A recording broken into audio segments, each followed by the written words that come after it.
any farther than mine. You know it. Your hand is reaching out for my hand. Yeah, you're good. Oh, my Savior, you're good. You're too good. Yeah. So I trust, even when I don't understand. Oh, every step I take, every move I make, I will follow, follow, follow. Follow you. Follow every day. Yeah, yeah. So every single moment, every single day, I will follow, follow, follow. Follow every day. Whoa.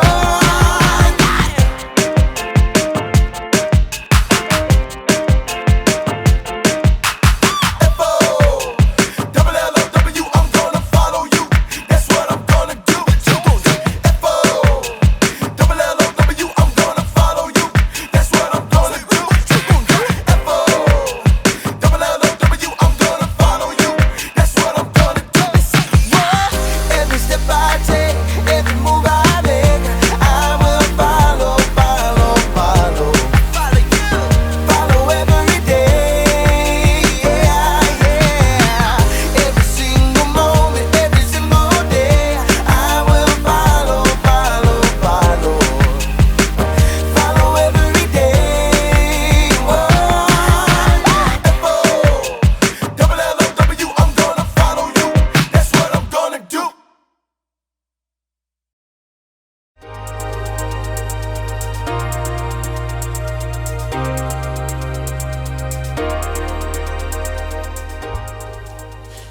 Good day, space travelers! It is I, Jacob, and I'm here to take you to the very edge of the universe, or at the very least, the very edge of initiative. Initiative is seeing what needs to be done and doing it. Initiative is very important. Too often we see what needs to be done and we don't do it, usually because flashing red light. Red light? What could that mean? I'll have to check the space travel manual. Red light. Ah, red light. Computer malfunction alarm. To reset computer, press the blue button. Okay, good. Where was I? Yes. Initiative. I was saying that sometimes we see what needs to be done, but then we don't do it because a blue flashing light.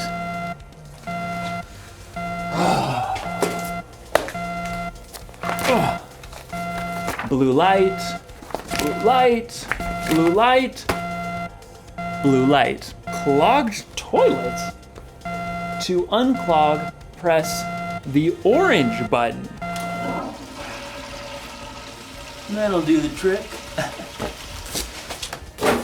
Man, it's really hard to focus around here. What I was saying was, a flashing orange light? Okay.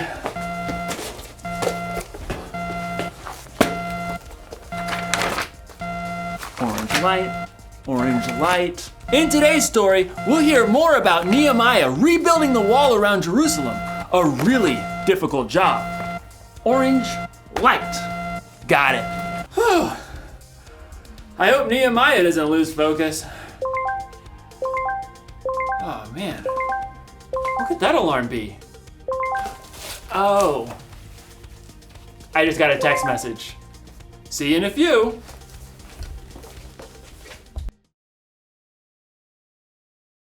The Bible.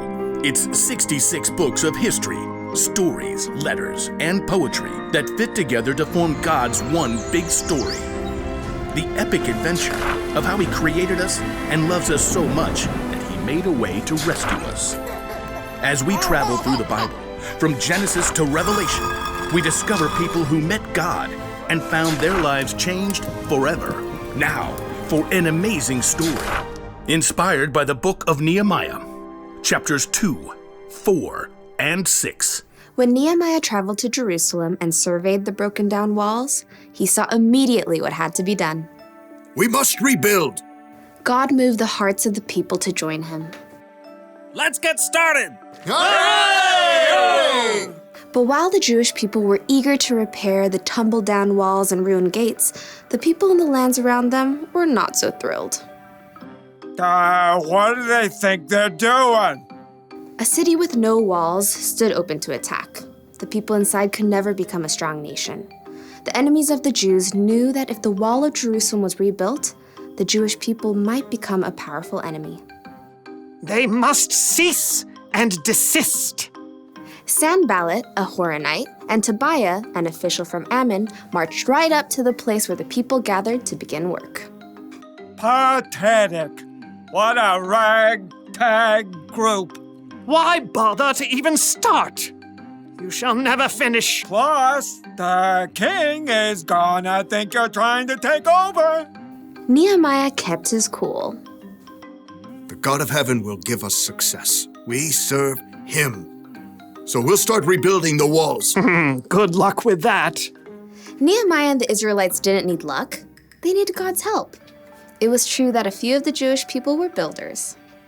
Let's see. We've got priests, nobles, goldsmiths, perfume makers, farmers, grape growers, shepherds, any stonemasons. Well, let's get organized. Where he could, Nehemiah assigned each family group to work on a section of the wall closest to their home. Eliashib, you and the other priests will rebuild the sheep gate. Then, work on the wall up to the Tower of the 100.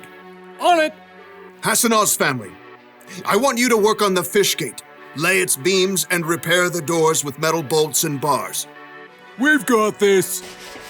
Nehemiah continued to give each family or group a part of the wall to rebuild. Old and young, men and women, they put everything they had to gather the fallen stones and hewing beams. In a short time, the wall began to rise again. Inconceivable. Sanballat and Tobiah were shocked to see the Jews actually making progress. They would mock the work to anyone who would listen. Do those Jews think they can make the wall new in a single day? Preposterous! The stones are all scattered and piled up like garbage. Suppose an itty-bitty fox tried to climb up on that excuse for a wall. Ah! The whole thing would fall down. Once again, Nehemiah ignored the heckling. Instead, he prayed as he worked. God, please listen to our prayer. Some people hate us. They're saying bad things about us. Don't hide your eyes from their guilt. With a burst of energy, the people worked even harder until the wall was half as high as it needed to be. Preposterous! Time for some action. Tobiah and Sanballat began to plot with the surrounding nations to attack Jerusalem before the wall could be finished. We must set guards, day and night. Even with guards in place, enemies threatened, and the Jews were exhausted. There's rubble everywhere, and our enemies say that no matter where we are, they'll attack. Nehemiah refused to be distracted. He stationed families at the weakest parts of the walls, armed with swords, spears, and bows.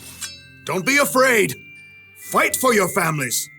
From that day, everyone carried their weapons, even as they worked. If you hear the sound of the trumpet, run to join us. God will fight for us. Nehemiah and the Jews worked from the very first light of sunrise until the stars came out at night. At last, the wall itself was finished. It's full height. All the gaps are filled. Yeah! But we can't rest yet. The entrance gate still must be repaired. Sanballat was furious, but he had another play to make. So he sent a message to Nehemiah, who was working high on the wall. Sanballat says, "Come, let's talk with one another. Let's meet in one of the villages on the plain of Ono." Oh no, I don't think so. Nehemiah knew perfectly well they were planning to harm him, but he stayed focused on the work and sent his own messenger to Sanballat. Nehemiah says, I am working on a huge project. Why should the work stop while I leave it? Why should I go down and talk with you? Inconceivable! Try again. 5 times, Sanballat sent messages. He even threatened to tell the Persian king that Nehemiah was trying to make himself king. Tell Sanballat you're just making that up. Oh, I'll have to send another message. Time for a new strategy. Sanballat made one last desperate attempt. He hired a man named Shemaiah to make Nehemiah look bad with his own people. Nehemiah, some men are coming at night to kill you. Let's go hide in the temple and lock the doors. Nehemiah knew that God had not sent Shemaiah. Should a man like me run away? No, I won't go. Once again, Nehemiah saw through the tricks of his enemies. Instead of hiding away and looking foolish, he trusted God and doubled down on the work. On the 52nd day of work, the wall and gates were finished. No! The wall had been finished in record time by a group of ordinary, everyday people. It was clear to everyone that God had helped Nehemiah and the Jews stay focused and finish strong.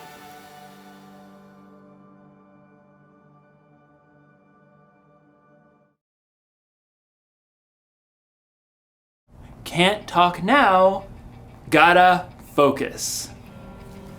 Sorry about that. It's so easy to get distracted sometimes, isn't it? I mean, you probably don't get distracted by alarms and flashing lights, but there are a lot of things that can distract you. When you're supposed to be focusing on homework, you might get distracted by the TV or the internet. When you're supposed to be cleaning your room, you might end up playing with your toys. When you're supposed to be listening to your teacher, you're making funny faces at your friends. We get distracted by our stuff, by other people, even by our own thoughts and worries. There's so many things fighting for our focus. It can be overwhelming. I mean, look at Nehemiah. He was rebuilding the wall of Jerusalem. He had enemies on the outside and people fighting with each other on the inside. It would have been so easy for him to get distracted, but he stayed focused. I mean, look at Jesus. There were a lot of things that could have distracted Jesus from doing what he came here to do. But he stayed focused on what was most important, saving the world and making it possible for us to have a relationship with God. Staying focused isn't always easy, but when you focus, you can get things done quicker and better. So, the one thing to remember today is this: stay focused on what needs to be done. If you need help, take a minute or two to talk to God before you have something you need to focus on, and try to steer clear of the things that can distract you. I'm putting you on silent, and when in doubt, consult the Space Travel Manual, if you have one. What do all the lights mean? All the lights, all the lights, all the lights, all the lights. Oh. Dance party.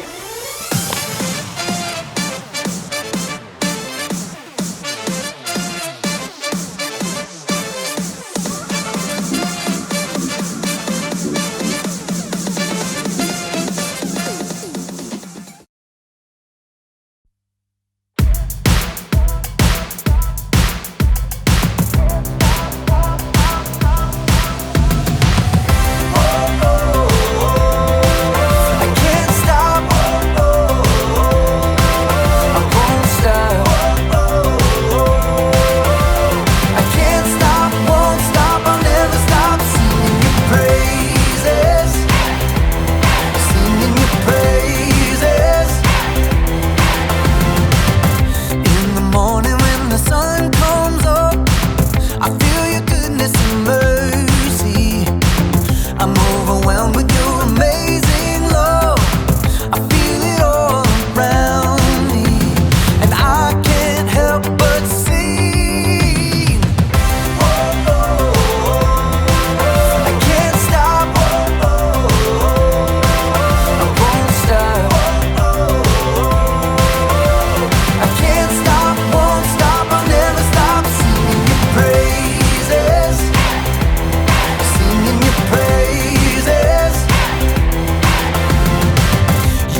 in your prayer.